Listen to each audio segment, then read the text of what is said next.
नमस्कार मित्रों, आपका हमारे चैनल द वैदिक स्पिरिचुअल में हार्दिक स्वागत है। आज मैं आपको शिव चर्चा की एक बहुत ही भक्तिमय कथा सुनाऊंगा, जिसे सुनने के बाद आपकी शिव के प्रति आस्था और अटूट हो जाएगी। आपसे अनुरोध है कि कथा को अंत तक जरूर सुनिएगा। आइए सुनते हैं शिव चर्चा की कथा। जय शिव गुरु, जय माँ पार्वती, हर हर महादेव।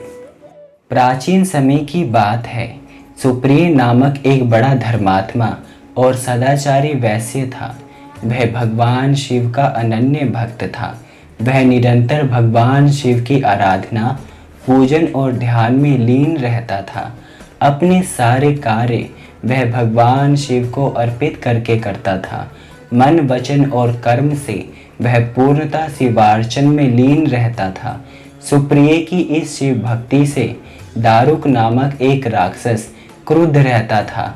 उसे भगवान शिव की पूजा किसी प्रकार भी अच्छी नहीं लगती थी।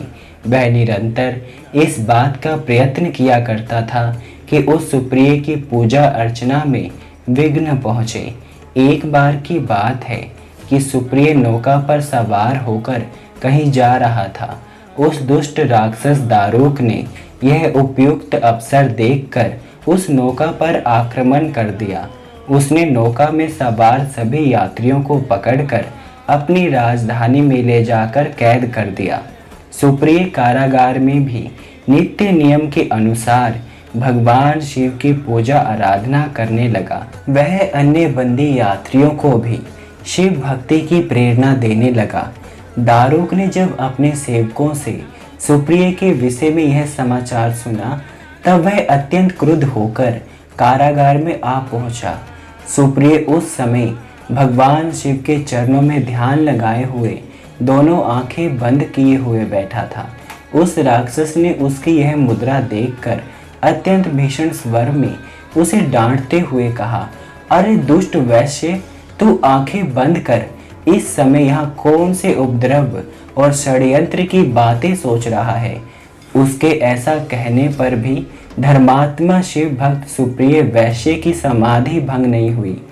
अब तो वह दारुक नामक राक्षस क्रोध से एकदम बावला हो उठा।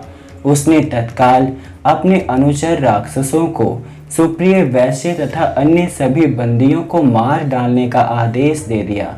सुप्रिय उसके इस आदेश से जरा भी भयभीत नहीं हुआ।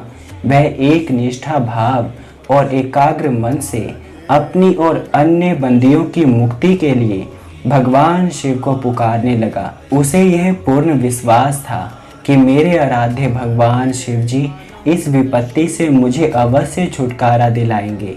उसकी प्रार्थना सुनकर भगवान शंकर तत्क्षण उस कारागार में एक ऊंचे स्थान में एक चमकते हुए सिंहासन पर स्थित होकर ज्योतिर्लिंग के रूप में प्रकट हो गए।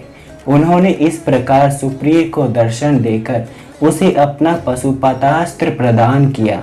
उस अस्त्र से राक्षस दारुक तथा उसके सहायकों का वध करके सुप्रिय शिव धाम को चला गया। भगवान शिव के आदेशानुसार ही इस ज्योतिर्लिंग का नाम नागेश्वर पड़ा। हर हर महादेव।